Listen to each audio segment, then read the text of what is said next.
एक समय की बात है, घने जंगल में एक खूंखार शेर रहता था। वह बड़ा बलशाली, क्रूर और अहंकारी था। वह अपनी भूख मिटाने के लिए जंगल के जानवरों को मार डालता था। शेर की यह बात जंगल के जानवरों के लिए चिंता का सबब बन गई। उन्हें चिंता थी कि कुछ समय बाद उनमें से कोई भी जीवित नहीं रहेगा। उन्होंने आपस में समस्या पर चर्चा की और शेर के साथ बैठक करने का निर्णय लिया। वे शेर के साथ दोस्ताना व्यवहार करना चाहते थे। पेड़ के नीचे इकट्ठे हो गए। उन्होंने जंगल के राजा शेर को सभा में आने का निमंत्रण दिया। सभा में पशुओं के प्रतिनिधि ने कहा, महाराज, यह हमारा सौभाग्य है कि हमने आपको अपना राजा स्वीकार किया। हमें और भी खुशी है कि आप इस बैठक में शामिल हो रहे हैं। राजा सिंह ने उसे धन्यवाद दिया और कहा, क्या बात है? सभी जानवर एक दूसरे को देखने लगे। वह इस विषय पर चर्चा करने के लिए पर्याप्त साहस जुटा रहा था।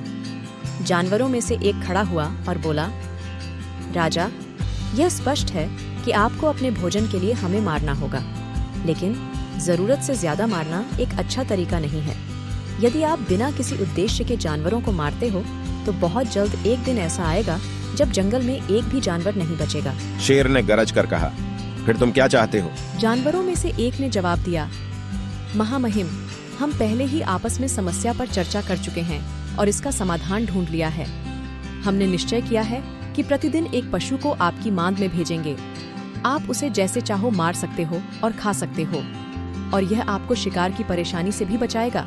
शेर ने जवाब दिया, ठीक है, मैं प्रस्ताव के लिए सहमत हूँ, लेकिन सुनिश्चित करें कि जानवर समय पर मेरे पास पहुँच जाए, अन्यथा मैं जंगल के सभी जानवरों को मार दूंगा। जानवर प्रस्ताव के लिए तैयार हो गए। उस दिन से रोज एक जानवर शेर के पास खाना बनने के लिए भेजा जाने लगा। शेर शिकार की कोई पीड़ा सहे बिना अपना भोजन प्राप्त करने लगा।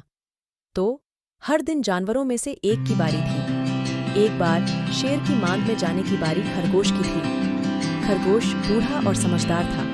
वह जाने के लिए तैयार नहीं था, लेकिन दूसरे जानवरों ने उसे जाने के लिए मजबूर कर दिया।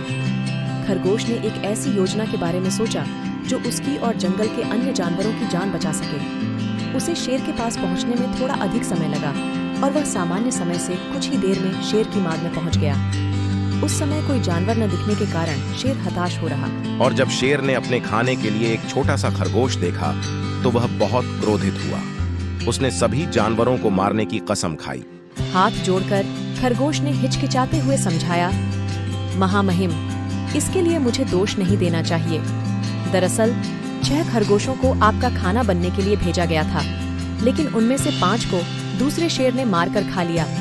उसने जंगल का राजा होने का भी दावा किया।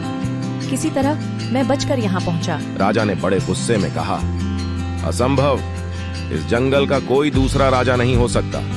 मुझे बताओ, वह कौन है? मैं उसे मार डालूंगा। मुझे उस स्थान पर ले चलो जहाँ तुमने उसे देखा था। बुद्धिमान खरगोश सहमत हो गया और शेर को पानी से भरे एक गहरे कुएं तक ले गया। जब वे कुएं पर पहुंचे तो खरगोश ने कहा, यह वह जगह है जहां वह रहता है। हो सकता है वह अंदर छिपा हो। शेर ने कुएं में झांका और उसमें अपना प्रतिबिंब देखा। उसने सोचा कि यह कोई दूसरा शेर है। शेर आग बबूला हो गया और गुर्राने लगा। स्वाभाविक रूप से पानी में छवि दूसरा शेर उसे समान रूप से दिखाई दे रहा था। वह दूसरे शेर को मारने के लिए कुएं में कूद गया। शेर का सिर चट्टानों से टकराया और गहरे पानी में डूबकर उसकी मौत हो गई।